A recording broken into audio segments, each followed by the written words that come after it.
जय हिंद, वंदे मातरम। स्वागत है आप सभी का आपके अपने यूट्यूब चैनल GK GS के भंडारा पर। साथियों, आज के इस वीडियो में यूपी पुलिस भर्ती परीक्षा में पूछे जाने वाले हिंदी के टॉप 38 महत्वपूर्ण प्रश्नों का ये प्रिंटर सेट आप लोगों के लिए लेकर के आऊँ और ऐसे ही प्रश्न आपको 17 और 18 फरवरी को देखने को मिलने वाले हैं। तो इस क्लास को आप सभी लोग शुरू से लेकर के एंड तक पूरा देखिएगा।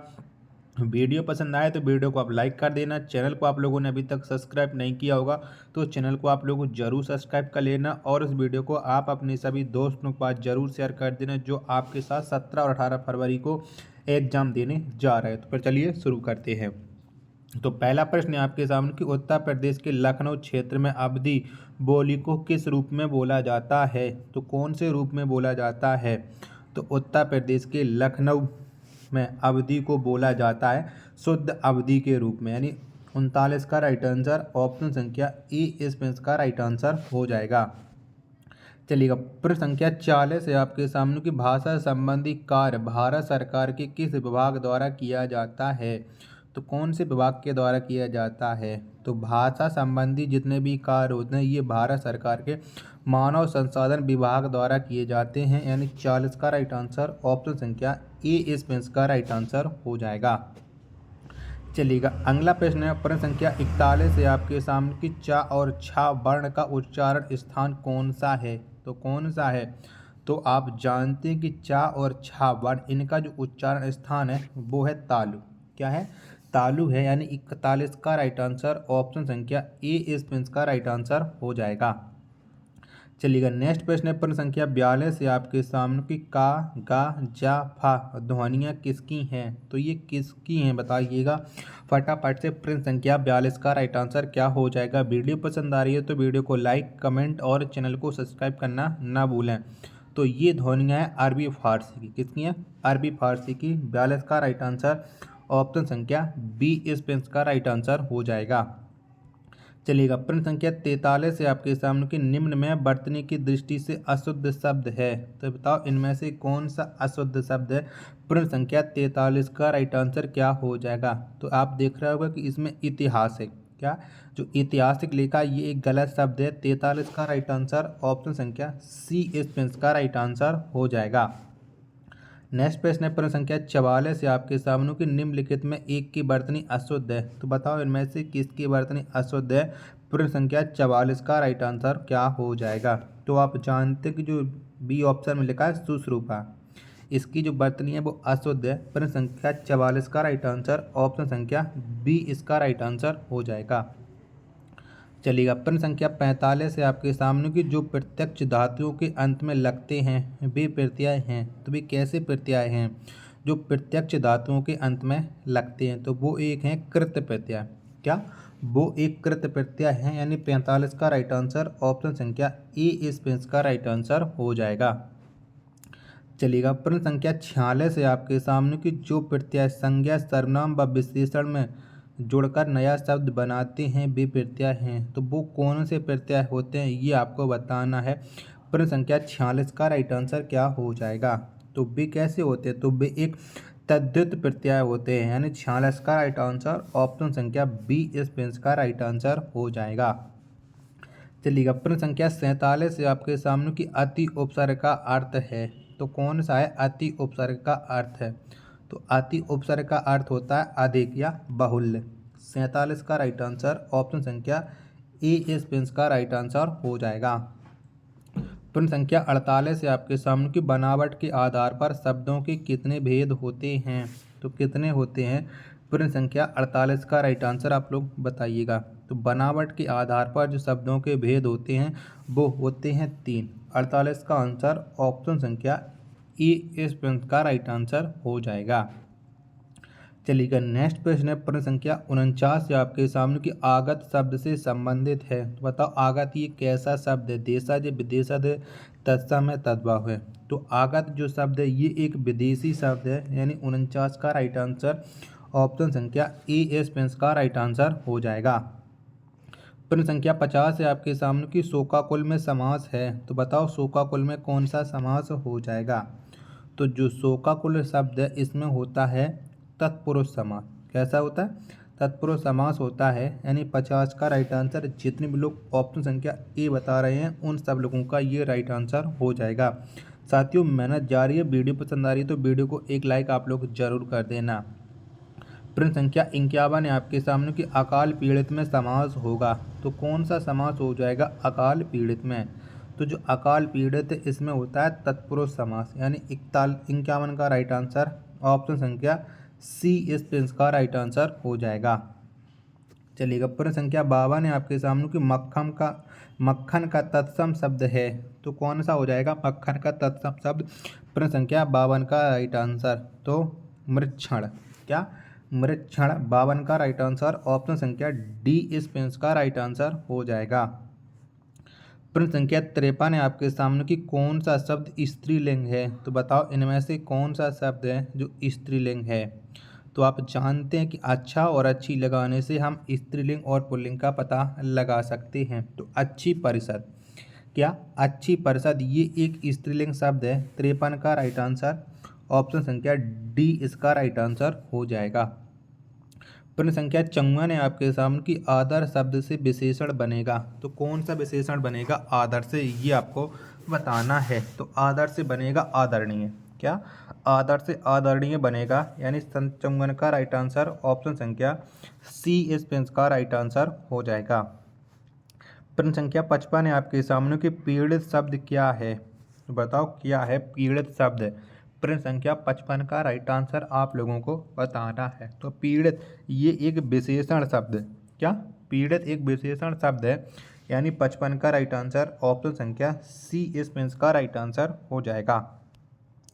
अगला प्रश्न है प्रश्न संख्या 56 है आपके सामने कि निम्नलिखित में शुद्ध वाक्य है, तो बताओ इनमें से कौन सा वाक्य है जो शुद्ध है? प्रश्न संख्या 56 का राइट आंसर क्या हो जाएगा?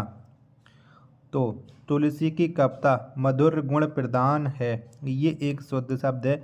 बाकी के सभी जो शब्द हैं वो अशुद्ध है। तो 56 का राइट आंसर जितने भी लोग बी बता रहे हैं उन सब लोगों का राइट आंसर हो जाएगा। प्रश्न संख्या 57 है आपके सामने कि निम्नलिखित में से अशुद्ध वाक्य है, तो बताओ इनमें से कौन सा वाक्य है जो अशुद्ध है? 57 का राइट आंसर क्या हो जाएगा?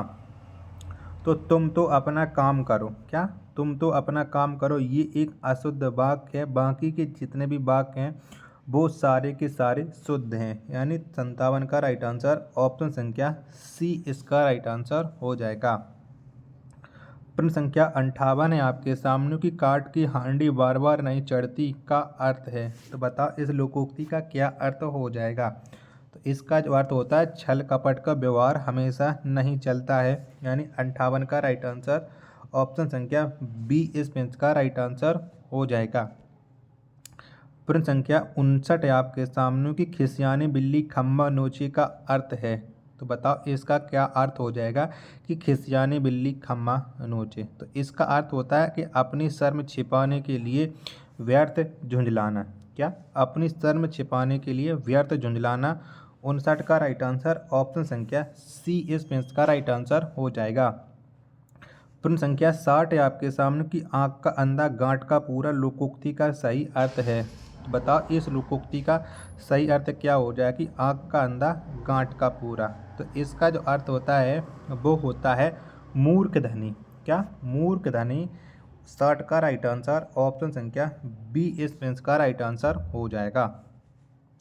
निर्देश दिया गया प्रश्न संख्या 61 और 62 के लिए कि निम्नलिखित पदांशों को पढ़कर सही छंद का चयन कीजिए। तो आपको इसमें छंद बताने हैं 61 और 62 में।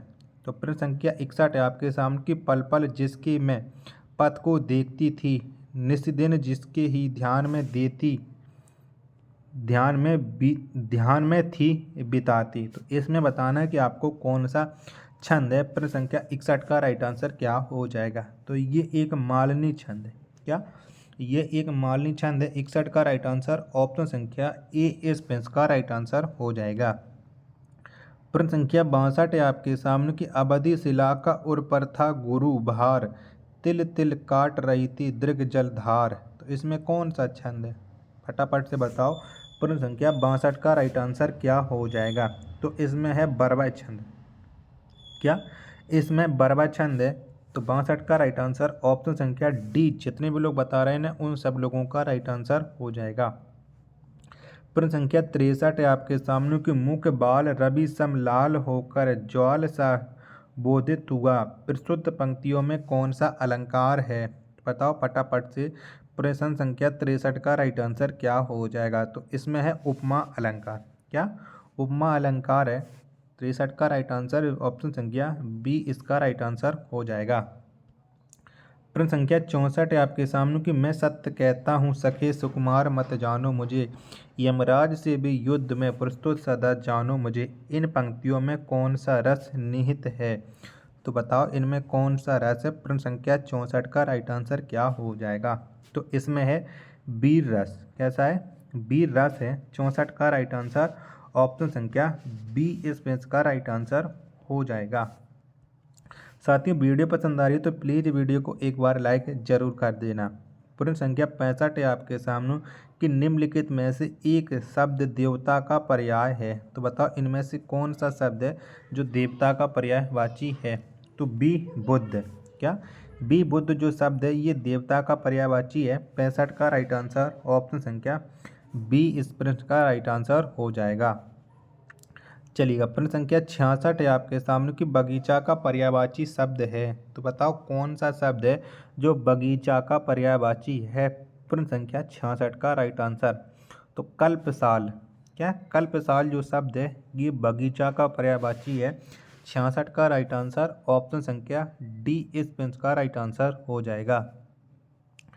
प्रश्न संख्या 67 है आपके सामने कि सार्वनामिक विशेषण किसे कहते हैं? तो किसको कहते हैं हम सार्वनामिक विशेषण? ये आप लोगों को बताना है कि जिन सर्वनाम शब्दों का प्रयोग संज्ञा की विशेषता बताने के लिए हो उसे हम सार्वनामिक विशेषण कहते हैं। 67 का राइट आंसर ऑप्शन संख्या बी इस पेंस का राइट आंसर हो जाएगा।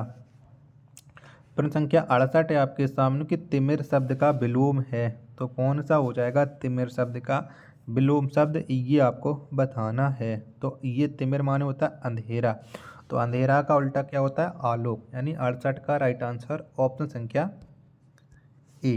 क्या ऑप्शन संख्या ए इस पेंस का राइट आंसर हो जाएगा। प्रश्न संख्या 69 है आपके सामने कि निम्नलिखित वाक्य खंडों में से किस एक के लिए स्वयंसेवक शब्द प्रयुक्त होगा? तो किसके लिए होगा? प्रश्न संख्या 69 का राइट आंसर आप लोगों को बताना है। तो स्वयंसेवक शब्द ये प्रयुक्त होगा कि अपनी इच्छा से दूसरों की सेवा करने वाला, यानी 69 का राइट आंसर ऑप्शन संख्या सी इस पेंस का राइट आंसर हो जाएगा। प्रश्न संख्या और 71 और लास्ट प्रश्न आज के इस प्रैक्टिस सेट का कि वैशाली की नगरवधू किसका उपन्यास है? तो ये किसका उपन्यास है?